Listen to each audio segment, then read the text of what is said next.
Peace and power. It's your boy Maitreya Asek, also known as Shane the Artist, and I would like to welcome you to another episode of the Rebellious Rhymer Podcast. That's right, family. Black conservatism without the buck dancing, yo. But let's talk about FBA and FBA being a fringe group. No, we're going to talk about how FBA is not a fringe group. Not only is it not a fringe group, but FBA is not strictly an online small group. Okay? Don't let people lie to you about that either. We are leading the way in leading the culture forward. You understand what I'm saying? If you don't believe me, here's a few reasons why I know that FBA we're leading the way. We're leading this renaissance in cultural influence. Here's some of the reasons why.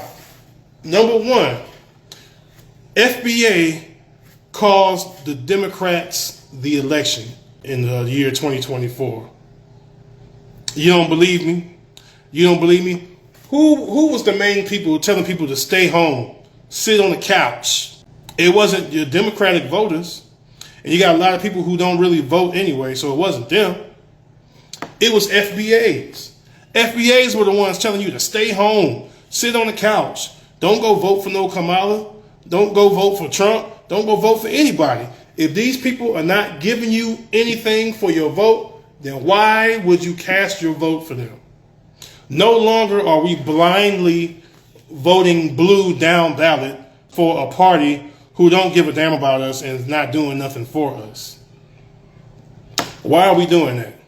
That was FBA that set that standard, family. So we are a lot more than just some fringe group online. Don't ever believe that.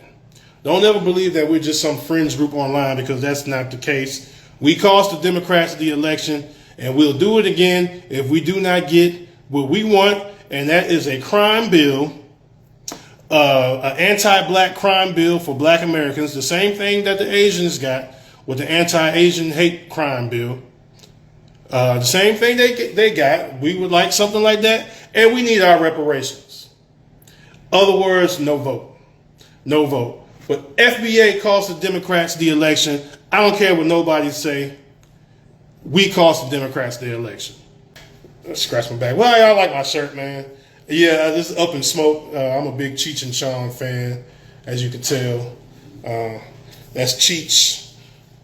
When he was riding that little motor scooter with his cousin Strawberry, and he started flipping out, having Vietnam War flashbacks, and then motorcycles separated, and Cheech's little cart went this way, and he went off that way. But Strawberry was crazy as hell, man. But yeah, one of my favorite movies. So big up Cheech and Chong, man. Anyways, let's get back to it. Here's another reason why FBAs are not just a fringe group, okay? There were two, count them, 1, 2, very successful foundational black American rallies held in Washington, D.C. Now, y'all saw the size of that crowd. You look at the size of that crowd. You're going to tell me that this is just a fringe group? That this is just a fringe group and we're just online and we're not really moving the needle and we're not really making no noise? Got my brother Mr. Dredd in here. Peace and power, family. Let me give you a wave. We just talking about the Native Americans and black people being indigenous to this land. If anybody want to add anything to the conversation, you can let me know. I can bring you in, or you can add your comment in the comment section. But yes, the FBA had 2 very successful rallies in Washington, D.C. You don't have successful rallies in Washington, D.C. with thousands of people showing up if this is just some small group online, okay? That's not how it works. That's not how it works. Here's another reason why FBA is more than just some online fringe group, okay? FBA shut down and debunked Fat Joe's bullshit 50-50 lie with hip-hop, as far as Puerto Ricans created hip-hop with blacks 50-50. It was a lie. We called it out as a lie. We shut that whole narrative down. We are the ones who are pushing the narrative that hip hop, not only just hip hop, but all popular music in America today are created and pretty much owned and facilitated by Black Americans. It's our music, okay? This is our genre. This is our thing. This is our music, okay? And nobody's going to tether their way into it. Nobody's going to take claim over it. And nobody's going to do none of that. And damn sure nobody's going to talk about some, we created hip-hop 50-50. No, you didn't. Latinos didn't create no damn hip-hop 50-50. Hip-hop, let me tell you a little quick backstory about hip-hop. Hip-hop was created out of the rubble of the South Bronx due to harsh racism, harsh economic deprivation, crumbled up, burnt up buildings and stuff. Hip hop came out of all of that. Okay. It rose like a phoenix out of all of that. Now that's not the roots of hip hop, but hip hop all coming together as a collective as far as MC and B-boy and DJ and graffiti, and style of dress, you know, all of that rose up out of that mighty tree in the Bronx, which would become hip hop. But those roots go back to the South, and nobody can deny that. Fat Joe can't deny that. Nobody else can deny that. You talk about DJs and people who came from Jamaica and who came from the Caribbeans. You know, like African Bambaataa, he's a Caribbean. You know, the other brother, DJ Kool Herc, he's Jamaican. Grandmaster Flash, I believe he's Caribbean or something like that. But did you notice that these people, these brothers, these good brothers, and I love them very much, and they are the epitome of what helped to set this hip hop thing off. They are. And, you know, I acknowledge their contributions to hip hop, and I very much appreciate it. But they were not spinning Jamaican reggae. They wasn't spinning Caribbean music. They wasn't spinning Latino music. They wasn't spinning merengue and mariachi and like Tito Puente. And they wasn't spinning none of that. They was spinning the B-boy classics that we known and used to break to back then. They was spinning James Brown. You know what I'm saying? Baby Huey. Groups like the Incredible Bongo Band, Soul Makossa. You know what I'm saying? Grooves like that had a nice break beat. This is what the kids were listening to in the 70s. In the early 70s and the mid and late 70s too. This is what the kids were listening to. They weren't listening to no reggae. They weren't listening to no Tito Puente and merengue music. They weren't listening to that, especially black people. We weren't listening to that. We was getting down to James Brown. You feel me? So, yes, we debunked that whole 50-50 lie that Fat Joe helped, that created, you know, the Puerto Ricans helped the black people create hip-hop 50-50. That was a lie. That was a lie. Okay? Here's something else we're doing. We are also fighting and paving the way to put FBA onto the U.S. Census. That's something that we're doing. That's a grassroots movement. That has nothing to do with the United States government. None of that, family. That is all a grassroots movement to try to put foundational black American onto the U.S. Census. Okay? If we were such a small fringe group, insignificant group that nobody's really paying attention to, then we wouldn't be even making moves like that. Something else to show that we are more than just a fringe group. We have institutions, family. Don't no small fringe online group have institutions. We have institutions.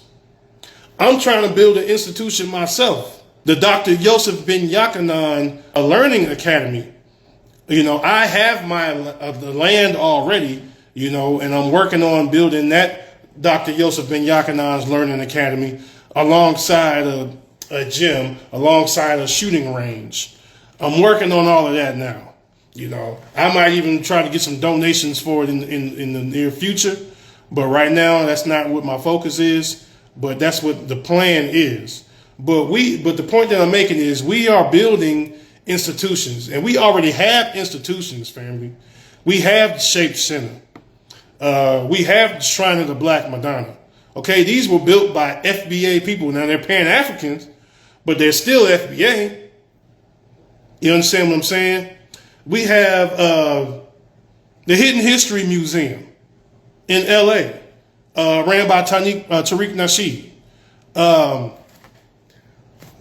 We have institutions, family. We have institutions. Don't let people lie to you and tell you that we do not, because we do. Okay, we have institutions. We are holding numerous reparations task force all over the United States. Okay, so that's another reason that should let you know that we are more than just a fringe online group that's not doing nothing but just clicking buttons online.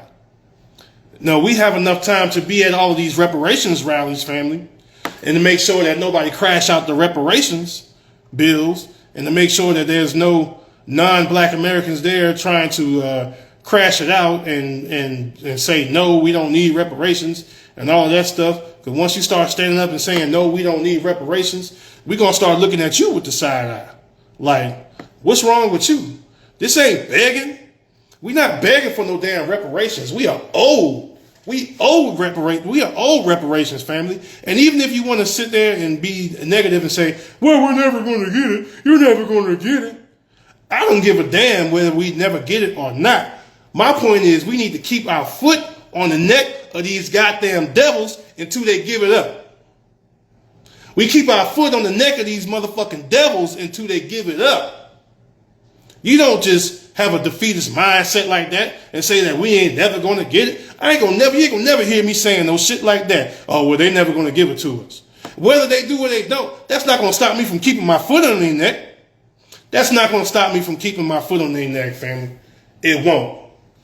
So, stop going around saying that we are a fringe group and we have no following and we're just online and we're not moving the needle and we're not moving and shaking and nothing is happening due to us moving the needle, because it's not true. Okay? It's not true. And back to this Native American things. Like I said before, don't let these pale-skinned Siberians try to tell you that you have no native ancestry, because it's bullshit, and you do. And I also feel that I have to say this, family, and this is to my people who are identifying with these different tribes, identifying with the Seminole tribe, identifying with the Cherokee tribe. You're throwing on the native garbs. You're throwing on the feathers and shit. I don't see that as being necessary. It's not necessary, family. I mean, it make us kind of look silly. You know what I'm saying? Like, I'm not going to throw no damn feathers in my head, but I do acknowledge the fact that I have ancestry and lineage that draws back to the killing fields and beyond of North America. I do acknowledge that. But we look silly, family, putting these feathers and shit in our hair, fam. We got to stop that. Because they laughing at us and shit, making fun of us. If you really have that connection to the tribe or whatever tribal feathers or whatever tribal headgear you're rocking, and you really have ancestral ties to that, and you can prove it, then you fuck what I say. Don't worry about what I say. If I say it looks silly, don't worry about what I say. You do you. Do you, family. Rock your feathers and shit. But if you don't, and you just want to identify with something because you don't want to be African, and you don't want to identify as African, don't do that, fam. Don't be throwing no feathers in your hair and shit just because you don't want to identify with Africa. It just makes us look silly, man. And that's just my opinion. Identify the way you want, black man.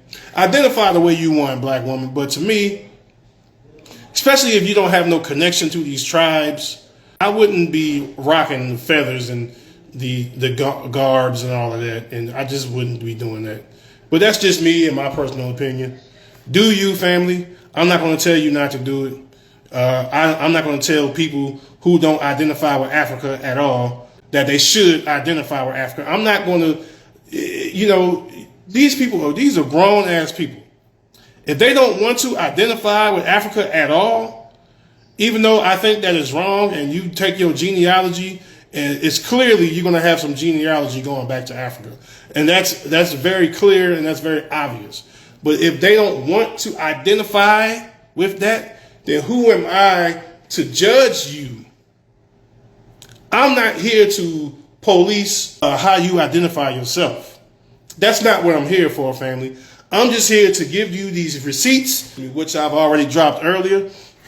These receipts and these broken treaties that these Native American tribes broke, and this bread and these resources that these Native American tribes were supposed to be sharing with us with these broken treaties in 1866. That's all I'm doing, is providing these receipts. You're not going to catch me rocking no feathers and all of that. But I do acknowledge that we have ancestry here in this land. Nobody's going to be able to take that away from us. And if you have an issue with that or what I said, I welcome you to debate me on Twitter, Instagram, YouTube, TikTok, whatever, what have you. Okay, but these five chiefs of these 5 civilized tribes they damn near white, homie. You got goddamn Dog the Bounty Hunter claiming Cherokee lineage, and you got fake ass Pan-Africans out there who is helping people like Dog the Bounty Hunter replace our lineage here on this land because they want us to identify with Africans. Okay, that's fine. I identify with the African spiritual system. But like I said, I cannot pick up the phone and call a cousin or uncle in Nigeria. I can't. In this land, we had an ethnogenesis. The same way the Aborigines in Australia had an ethnogenesis on there. You don't hear them. They're not calling themselves Africans. They say they're Aboriginals. They don't call themselves African, and nobody forces them to call themselves Africans. The people of Fiji Island, the black people in Fiji Island, they don't call themselves Africans, and nobody is forcing them to call themselves Africans, but they do acknowledge their African lineage and their African genealogy, their African DNA, their African phenotypes. They do acknowledge that. The same way I acknowledge mine. Okay, you have the Negritos of the Philippines. They're not African. They're not going to call themselves Africans. They will not call themselves Africans, but they do acknowledge their African lineage. So there's nothing wrong with us acknowledging our lineage here on this land. There's nothing wrong with acknowledging your Gullah Geechee lineage. There's nothing wrong with you acknowledging your Maroon lineage, your Choctaw, your Chickasaw, your Muskegee lineage. My family, for instance, supposedly I have Blackfoot Native Indians on my father's side and my mother's side. There's Blackfoot lineage and heritage on both sides of my family. And I'm not going to sit there and let no pale-skinned Siberian call my family liars and say that my family lying and they don't know what they're talking about because they want to erase black native history. And you got these scam Africans out here helping them do that. And we're not about to do that. We're not about to do that. I don't have a problem with Pan-Africanism and Pan-Africans, but you're not about to sit there and help these white Siberians erase our history here either. We're not going to let you do that either. Because these treaties exist, and they talk about the black Native Americans. Walter Plecker in 1924 with that damn Racial Integrity Act, declassifying us as Native Americans and reclassifying us as Negro. That's right there. That's documented, family. You can't dispute that. You can't deny that. And you can't deny that from us either. that we were Native Americans before being stripped of that. We were Native Americans before being kicked out of these 5 civilized tribes. Being given the boot with help with Walter Plecker stripping us of our native status. And now you have some people taking these tribes to court and they're getting their native status back. Black people, Black Americans are taking some of these native tribes to court, and some of these native tribes are returning citizenship and status to some of these Black Americans. So they're getting their status back slowly but surely. But you got too many people out here who's saying that our history, Black Native history, never happened at all. And you cannot deny these receipts that I've given you. You can't deny the Seminole Wars. You can't deny the Maroons, who was kicking much ass in Florida. You can't deny the Gullah Wars. You cannot deny all of this stuff that happened, man. These things happen. So you're not about to sit here in my face being a white-skinned, pale dude with feathers in your fucking hair trying to tell me that my ancestors did not originate here and that my ancestors have no lineage here. I'm not about to let you tell me that. I'm not about to let no fucking YT Siberian with feathers in your hair tell me that my lineage does not go back to this land. I'm not about to let you do it. I'm not about to let you do it, family. We're just scratching the surface on this stuff. We're just scratching the surface on these artifacts and things that we find that's very similar to the artifacts in ancient Kemet, finding here in the Americas. I'm doing extensive research on that. We're going to crack the code, family. We cracking the code. The code is still being cracked. All I know is that the further you dig, the more blacker everything gets. And that's all across the planet. And yes, that's including the Americas too. So I'm about to go ahead and wrap this live up. I wanted to go for about 2 hours, and I think I did that. So I'm going to give myself a round of applause for that. Yes, sir. Yes, sir. And don't forget to tune in to my YouTube page, the Rebellious Rhymer Podcast. I will be posting 2 separate episodes up on the Rebellious Rhymer Podcast YouTube page. Don't forget to like, share this page, subscribe to my YouTube channel, and family, I'm about to be up out of here. I got things to do. I got to get ready for work tomorrow. Peace and power, everybody. And remember, the revolution starts with you. This has been another episode of the Rebellious Rhymer Podcast. All right, peace, hotel.